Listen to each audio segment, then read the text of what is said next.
परमेश्वर की स्तुति हो। मेरे प्रियो, आज हम एक बात पे चर्चा करेंगे और इस पे विचार करेंगे कि लोग जो बोलते हैं कि सारे मार्ग मिलकर के परमेश्वर तक पहुंचते हैं, क्या ये बात सच है? इस बात के लिए हम एक एग्जाम्पल उठा के देखेंगे, वो है भूल भुलैया का एग्जाम्पल। उसका मार्ग एक दिखता तो है लेकिन एक होता नहीं, है ना। उस एक मार्ग से हम जब चलते अंदर जाते हैं तो हमें पता चलता है, लेकिन अंदर ही अंदर हम क्या हो जाते हैं, भटक जाते हैं। तो आज के समय में लोग भटक ही रहे, है ना, क्योंकि उस भूल भुलैया में सिर्फ एक ही मार्ग है जो भूल भुलैया से बाहर निकालता है। आज के टाइम में 80% लोग उस भूल भुलैया के अंदर फंसे हुए हैं, ये सोच करके कि हम यहाँ से बाहर निकल जाएंगे इसी रास्ते से, लेकिन ऐसा होता नहीं। और 20% जो लोग हैं वो उस भूल भुलैया को क्रॉस कर चुके हैं, है ना। और जब भूल भुलैया से ना क्रॉस हो जाते हैं तब हमें ये पता चलता है कि हम स्वतंत्र हो गए। परमेश्वर हमें स्वतंत्र रखना चाहता है इन जातिवाद से, इन पापों से और हिंसाओं से, बहुत सारी चीजें जिनसे हमको स्वतंत्र रखना चाहता है ना।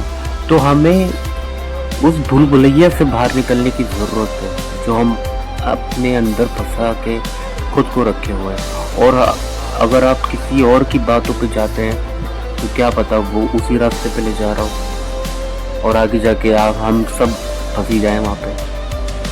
तो इस भूल भुलैया से बाहर निकलने की परमेश्वर ने पूरा रोड मैप बना के दे दिया, उसका मैप बना के दे दिया है कि इससे बाहर निकलना कैसे है, कहाँ से जाना है, कैसे मोड़ना है, कौन सा टर्न लेना है, सब चीज़ें वो बता दी गई हैं। और वो मार्ग कहाँ है? वचन। परमेश्वर ने हमें वचन दिया है, वचन के जरिए ही हम अब बाहर निकल सकते हैं इस भूल भुलैया से। ये भूल भुलैया ये संसार है ना। इस संसार की जो चीज़ें हो रही है ये सब हमें भूल भुलैया के अंदर रास्ते में मिलती हैं, है ना। हमें स्वतंत्र रखना से परमेश्वर ही कर सकता है। उस भूल भुलैया से हमेशा परमेश्वर ही निकाल सकता है, उसके अलावा और कोई भी नहीं है। तो मेरे प्रियो, हमें ये जांचने की ज़रूरत है कि क्या हम इस भूल भुलैया के बाहर हैं या फिर आज भी उसके अंदर फंसे हुए हैं।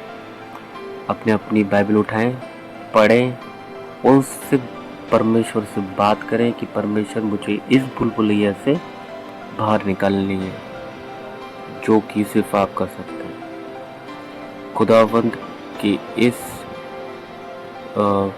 ज्ञान के लिए मैं धन्यवाद करता हूँ कि मैं आज आपसे भी बात कह पा रहा हूँ। परमेश्वर की महिमा सर्वदा होती रहे और परमेश्वर का आगमन निकट है, क्योंकि मिलना भी है ना हमको।